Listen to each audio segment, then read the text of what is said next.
कि यहाँ पे पीयर प्रेशर बहुत ज़्यादा हाई है। इतना ज़्यादा पीयर प्रेशर है कि आपको जो चीज़ नहीं करनी ना, आप वो भी करने लगते हो। You can develop your skills, you can learn a lot, you can develop your personality and you can become a better. ठीक है, बट नहीं है तो आपको हॉस्टल भी नहीं मिलेगा, जो कि बहुत अच्छी फैसिलिटी है। सीनियर्स नहीं होते इतने अच्छे, एंड बच्चे इंटरव्यू में भी रोने लगते हैं just to get into that fucking society. Guys, and welcome back to another video of mine. So काफ़ी टाइम से I was thinking about what kind of content should I bring next to my YouTube channel, and then it struck to me कि there are so many people out there जो SRCC में आना चाहते हैं, right? So today's video is going to be about SRCC, my journey as a SRite, and how will I rate the college in terms of various things and my experiences, which I would like to really share.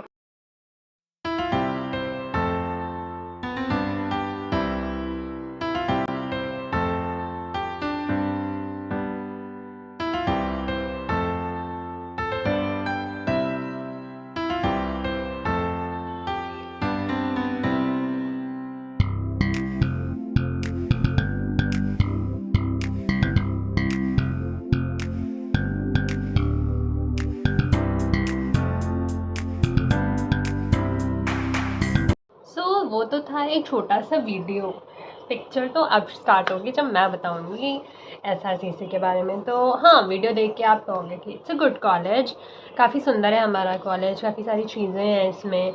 सुंदर सा sports complex है, इतना बड़ा सा ground है। Sports complex के अंदर जाओगे तो जो बास्केटबॉल कोर्ट है वो तो एकदम किसी मूवी से कम नहीं है। हाँ, SRCC में मूवीज़ भी शूट हुई हैं। हाँ, हमें स्टार्स देखने को भी मिलते हैं। सो काफ़ी कुछ है एज ऐसा राइट जो आपको पता होना चाहिए, या अगर आप यहाँ आना चाहते हैं तो पता होना चाहिए। और मैं इसको सिर्फ प्रोज तक लिमिट नहीं करने वाली हूँ, मैं कॉन्स के बारे में भी बताऊँगी। सो व्हाट हैपेंड इज़ कि जब मैं 10th क्लास में थी एंड मेरी बहन ने कॉमर्स चूज़ किया, तो I decided to select some kind of colleges for her, कि जो टॉप कॉलेजेस होंगे कॉमर्स के उसमें वो एडमिशन ले टू डू BCom। फिर उसमें मुझे पता लगा कि सबसे फर्स्ट पे जो कॉलेज आता है वो है SRCC। तो अब जब मैं 11th में गई, मैंने कॉमर्स लिया, तो मेरे को था कि नहीं, कुछ भी हो जाए मेरे को तो लाने हैं 100%, मुझे तो चाहिए SRCC। बाय गॉड्स ग्रेस मेरा सपना सच भी हो गया और मैं SRCC में आ भी गई, फर्स्ट लिस्ट में मेरा हो गया। और उसके बाद हमारा तो फर्स्ट सेमेस्टर का आधा part was like really online होता था। तो ऑनलाइन भी काफ़ी अच्छी फैकल्टी है और मतलब टीचर्स तो काफ़ी अच्छे हैं। जैसे जस्ट लाइक अदर कॉलेजेस जहाँ पे पढ़ाई नहीं होती, SRCC में पढ़ाई होती है। Like studies are really really important here. Regarding studies अब बात करते हैं इंटरनल्स की, तो internal marks also play a very important role यहाँ पे अटेंडेंस के लिए भी आपको मार्क्स मिलते हैं।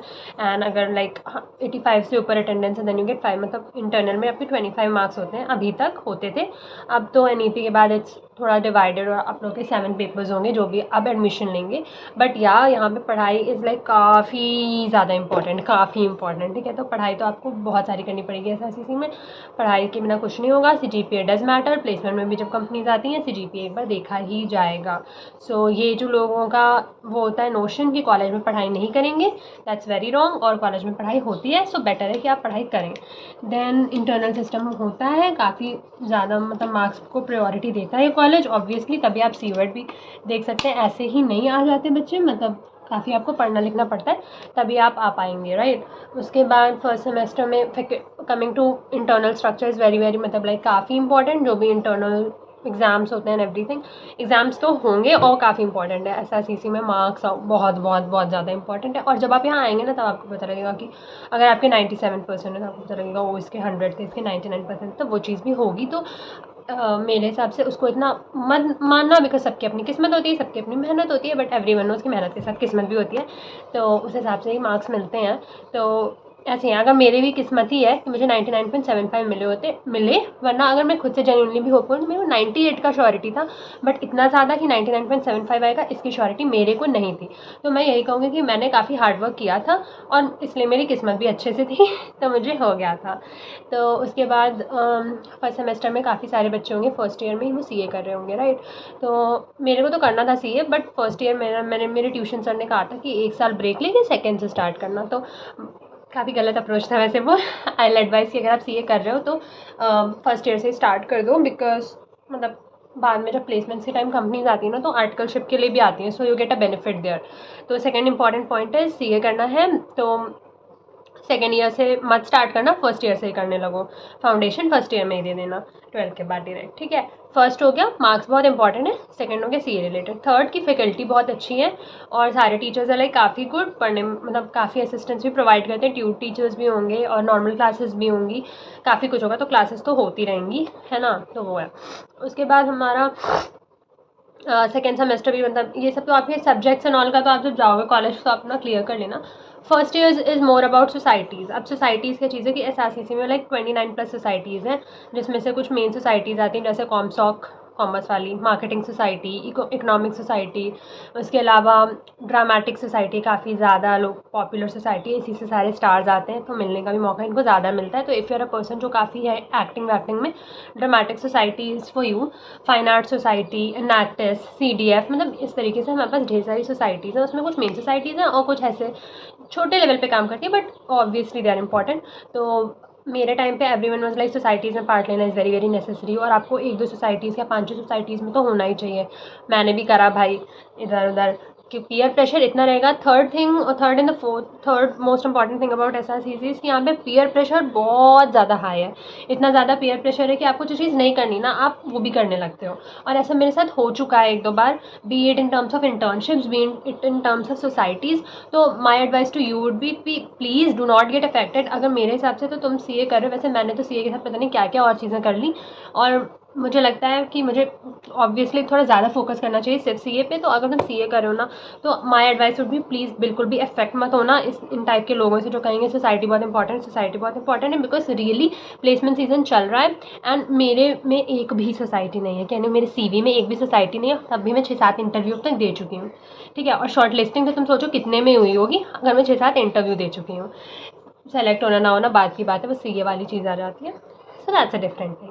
तो मेरे हिसाब से अगर आपका कोई ऑलरेडी एक प्रोफेशनल कोर्स आपके दिमाग में कि आपको ये करना है और आप उसमें बहुत ज़्यादा डेडिकेटेड हो और आप 2-3 चीज़ें साथ में हैंडल नहीं कर सकते, तो प्लीज़ सोसाइटीज़ के प्रेशर के लिए मत जाइएगा, because this is just a saying कि जितनी सोसाइटीज़ में काम करोगे CV अच्छा बनेगा। ऑब्वियसली CV अच्छा बनेगा, बट उसका कोई ऐसा नहीं है कि तुम किसी सोसाइटी में थे, दूसरा किसी सोसाइटी में नहीं था, तो उसको ले लेंगे, प्लेसमेंट मिल जाएगी और तुम्हारी प्लेसमेंट नहीं होगी। ऐसा कुछ नहीं है। प्लेसमेंट सीजन काफ़ी अच्छा होता है, ठीक ठाक। मुझे नहीं पता मेरा क्यों नहीं हुआ अब तक, बट हाँ मे बी सीए की वजह से ही फंस जाता हो, जो भी हो। मुझे लगता है मैं थोड़ा सा ज़्यादा ही कॉन्फिडेंट हो जाती हूँ, जो भी हो। बट हाँ, इसमें तो काफ़ी इक्वालिटी भी रहेगी। बट सोसाइटीज़ में आपके GDs होंगे, ग्रुप डिस्कशन, फिर आपका इंटरव्यू होगा, जिसमें कुछ सोसाइटी के सीनियर्स तो बहुत गंदे हैं, आपको रुला के छोड़ते हैं। डरा नहीं रही हूँ, ऐसा सच में होता है। कुछ सोसाइटीज़ है genuinely very nice, I won't name the societies, but obviously societies के अंदर भी सीनियर्स नहीं होते इतने अच्छे, एंड बच्चे इंटरव्यू में भी रोने लगते हैं just to get into that fucking society. आप ये सब करते हो, राइट। तो अगर इस तरीके का कोई भी प्रेशर हो रहा है तो मत जाओ और फालतू अपने ऊपर प्रेशर, और अगर हो जाता है किसी सोसाइटी में तो बी हैप्पी, वर्क देयर, ठीक है। अपनी पढ़ाई भी मेंटेन कर लेना फिर, क्योंकि टीचर से भी ताने मिलेंगे जो ज़्यादा सोसाइटी करते हैं उनको।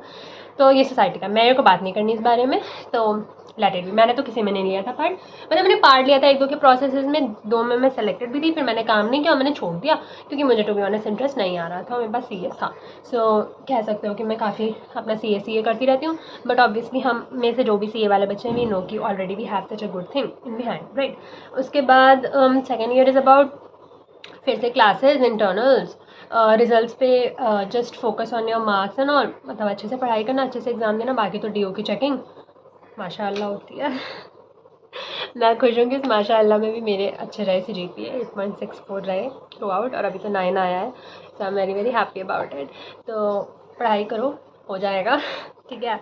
और hostel related I will make another video if you guys want. और हाँ, second year is more about internships. Now internships में फिर वही चीज़ होगी जो सोसाइटी के टाइम में, बहुत सारा पीयर प्रेशर आएगा, बच्चे कहेंगे इधर इंटर्नशिप कर रहा है, कोई फाइनेंस में कर रहा है, कोई डिजिटल मार्केटिंग में कर रहा है, कोई इधर कर रहा है। फिर ऑन कैंपस स्टार्ट हो जाएगा इंटर्नशिप का प्रोसीजर, कंपनी आएंगी कैंपस पे, इंटर्न्स लेंगे। अब इसमें ना बिल्कुल भी होप मत करना, बिल्कुल भी होप मत करना कि तुम्हारी ही इंटर्नशिप लगेगी, because the system is like कि हमारे यहाँ जो प्लेसमेंट सेल है वो बच्चों से बना होता है, उसमें कोई TIC नहीं है, कोई टीचर इंचार्ज नहीं, कोई देखता नहीं है। तो प्लेसमेंट सेल के जो बच्चे हैं तो ये समझ के चलो कि 80% प्लेसमेंट सेल वाले जो हैं वो इंटर्नशिप में जाएंगे ही जाएंगे, उनको मिल जाएगी ऑन कैंपस। उसके बाद गिने चुने ये जो 20% लोग हैं, ये बड़े क्राउड में से कोई 20% लोग होंगे जिनको ऑन कैंपस मिल जाएगी, बाकियों को ऑन कैंपस नहीं मिलेगी। तो डिजेक्टेड मत होना, होप्स मत लूज़ करना, ऑफलाइन जाओ, ऑफ कैंपस खोजो, रेफरल्स के थ्रू करो, लिंक्डइन से करो, जहाँ मन में आए करो। अगर ज़्यादा प्रेशर है भाई करने का तो करो, घिसो खुद को और इंटर्नशिप्स लाओ अपने रेज्यूमे पे। थर्ड ईयर में आओगे, अभी पीयर प्रेशर बिल्कुल ख़त्म नहीं हुआ है, पीयर प्रेशर भर के रहेगा। थर्ड ईयर में स्टार्ट हो जाएगा प्लेसमेंट सीजन, 5th सेमेस्टर से स्टार्ट हो गया प्लेसमेंट सीजन, अभी भी चल रहा है। मैं तो 5th से अप्लाई कर रही हूँ और अभी भी मेरा चल ही रहा है, और कॉलेज ख़त्म होने के भी 1 महीने बाद ये चलता ही रहेगा। तो अब इसमें भी काफ़ी ज़्यादा होगा, but placement is more of थोड़ा सा इक्विटेबल बेसिस पे। तो ऐसा कुछ नहीं होगा कि प्लेसमेंट सेल वाले, हाँ ये तो होगा कि प्लेसमेंट सेल वाले जल्दी हो जाएंगे प्लेस, बाद में आपका नंबर आएगा, बट गिना मिलाकर मतलब हो जाते हैं 60-70% बच्चे प्लेस हो जाते हैं। तो इस पर अभी मैं ज़्यादा कहूँगी नहीं, एक बार अगर मेरा हो गया तो कहूँगी, नहीं हुआ तो कहूँगी, ठीक है। तो इस पर ज़्यादा बात नहीं करते हैं प्लेसमेंट पे। तो ओवरऑल मेरा ट्राजेक्ट्री अगर देखा जाए तो मेरा SRCC में काफ़ी अच्छा गया है अब तक। नाउ प्रोज अगर मैं बताऊँ तो यहाँ पे आपको काफ़ी डाइवर्सिटी मिलती है। मेरे फ्रेंड्स ग्रुप में हम काफ़ी अलग अलग जगहों से हैं, तो डाइवर्सिटी मिलती है, आप बहुत सारे लोगों से कॉन्टैक्ट कर सकते हो, नए कनेक्शंस बिल्ड कर सकते हो, आप काफ़ी कुछ सीखते हो एज अ पर्सन। दूसरा, आपको मौके और अपॉर्चुनिटीज़ बहुत मिलते हैं खुद को इम्प्रूव करने के। जैसे मेरे को भी अभी जब मैं ऑर्गेनाइजिंग सेक्रेटरी बनी हॉस्टल में आके, मैंने इवेंट्स वगैरह मैनेज करा है, तो मुझे लग रहा था कि हाँ यार मैं भी कर सकती थी सोसाइटी में, अगर शायद करती तो करती, बट टू बी ऑनेस्ट में थोड़ा हूँ पढ़ाई वाली ज़्यादा, तो मेरे से हो नहीं पाता पढ़ाई को साइड लाइन करके। तो मैं ये कहूँगी कि अगर हो उस तरीके की और एक्स्ट्रा करिकुलर्स में इंटरेस्टेड हो तो it's a very good place for you. You can develop your skills, you can learn a lot, you can develop your personality and you can become a better person. ठीक है, मैं यहाँ पे जब आई थी उससे पहले मैं इंट्रोवर्ट थी, now I am like extroverted and I am really glad about it. So it's a good way to develop your personality. तो 3 चीज़ें तो ये हो गई। उसके अलावा मेरे साथ जो हुआ है यहाँ पे, you get a good friend circle if you are lucky. देखो कॉलेज में भी यही होता है, मेरे तो स्कूल में इतने फ्रेंड्स नहीं थे टू बी ऑनेस्ट, तो मेरे कॉलेज में लाइक हर कोई दोस्त है, तो काफ़ी अच्छा लगता है, तो फ्रेंडशिप्स भी मिल जाते हैं, तो अच्छा है। उसके अलावा coming to infrastructure and all, SRCC का canteen is good, we have co-op store अंदर ही है कॉलेज के, जो भी आपके बेसिक स्टेशनरी एंड ऑल है उसके लिए, प्रिंट आउट्स वगैरह फोटोकॉपी सब कुछ अंदर ही हो जाता है। Best thing we also have a swimming pool. उसके अलावा वी हैव इतना अच्छा स्पोर्ट्स कॉम्प्लेक्स जहाँ पे कितने अच्छे अच्छे इवेंट्स होंगे। उसके अलावा वी हैव अपनी ड्रामेटिक सोसाइटी जो ढेर सारे स्टार्स लेकर आती है, जैसे राजकुमार राव भी आ चुका है और पता नहीं कौन कौन से हैं, बहुत सारे स्टार्स हैं, नोरा फतेही आ चुकी है, तो काफ़ी कुछ है। तो SRCC में आप ये सोच सकते हो कि SRCC में आपके जो फेवरेट है ना, जिनको आप एडमायर करते हो, जैसे नेहा दत्ता हो गई, मेरी तो सी नेहा दत्ता, इफ़ वो भी आएगी, तो विवेक समतानी वो कॉमेडियन वो भी आएगा, कोई एक्टर है तो वो भी आएगा। तो काफ़ी आपको मिलता है मौका इन सब से इंटरेक्ट करने का और इन्हें फेस टू फेस देखने का। तो इस चीज़ से SRCC इज़ गुड, स्टार्स बहुत सारे आते हैं। उसके अलावा हमारा एक एनुअल इवेंट होता है क्रॉस रोड्स, तो अभी तक तो नहीं हुआ था बिकॉज कुछ ना कुछ हो जाता था, बट इस साल अभी होगा, लोग डेट्स फाइनलाइज कर रहे हैं। तो एक बार क्रॉस रोड्स जाता है तो I will make videos on that also कि how SRCC has its crossroads and everything, ठीक है। उसके बारे में भी I will give you a lot of insights की अच्छा होता है कि नहीं होता, किस तरीके से होता है क्रॉस रोड्स भी, तो उस तरीके का भी मेरे को थोड़ा कंटेंट देना है, राइट। तो मैं उसके बारे में आपको बताऊंगी क्रॉस रोड्स एंड इवेंट के बारे में। तो ये थे सारे प्रोज हमारे SRCC के बारे में। It's really a dream come true, and अगर आप आ जाते हो तो you need to be here. मैं लाइट्स को करें, ठीक है, that's there. Coming to the cons of SRCC I believe is, सबसे पहला तो it's very competitive in here, बहुत ज़्यादा कॉम्पिटिशन है। Sometimes you feel like you are lost in all that competition, आप खुद को फाइंड नहीं कर पाओगे, काफ़ी ज़्यादा हो जाता है एक लेवल के बाद to take. Second, peer pressure arising from that competition is very high. You lose track of yourself, you feel inferiority complex, you feel why am I not doing anything, you feel very less productive, and because दूसरे का कुछ हो गया आपका नहीं हुआ तो आप ऐसा फील करने लगते हो, जबकि ऐसा कुछ भी नहीं है। We are all equal, and जो ऐसा फील कराते हैं वो खुद भी फील कर रहे होते हैं, इसके लिए वो दूसरे को ऐसा फील कराते हैं। तो peer pressure इज़ बहुत ज़्यादा हाई, रैट रेस कॉम्पिटिशन बहुत है। उसके अलावा एक आध फैकल्टीज़ हैं जो अच्छे नहीं हैं, वो मार्क्स नहीं देंगे, आप कितना भी कर लो। किस तरीके के मार्क्स देंगे, 0.25 0.75 इस तरीके के मार्क्स आउट ऑफ 20, इमेजिन कर लो। उस तरीके की फैकल्टीज़ भी हैं एक दो। अनदर थिंग इज़ कि यहाँ पे हॉस्टल्स भी मेरिट लिस्ट पे मिलते हैं, अगर आपके नंबर नहीं है तो आपको हॉस्टल भी नहीं मिलेगा, जो कि बहुत अच्छी फैसिलिटी है। उसके अलावा गर्ल्स के लिए द थिंग इज़ कि गर्ल्स में हॉस्टल में सीट्स बहुत कम रखी गई हैं, बॉयज़ को ज़्यादा सीट्स मिली हैं, तो ये चीज़ मुझे टू बी ऑनेस्ट पर्सनली नहीं अच्छी लगती है SRCC की। So these are some of the cons of SRCC, but अगर देखा जाए तो इसका plus side is more than इसका कॉन्स, और कॉन्स तो आप बैलेंस कर लोगे ना, ये पीयर प्रेशर, कॉम्पिटिटिवनेस कर लोगे मुझे लगता है ना, तो वो कर लेना अपने हिसाब से। और बाकी कोई डाउट हो लाइक SRCC से रिलेटेड या किसी और तरीके का वीडियो चाहिए हो या कुछ और पर्टिकुलरली देखना हो तो don't forget to like, share, comment and subscribe. Bye bye.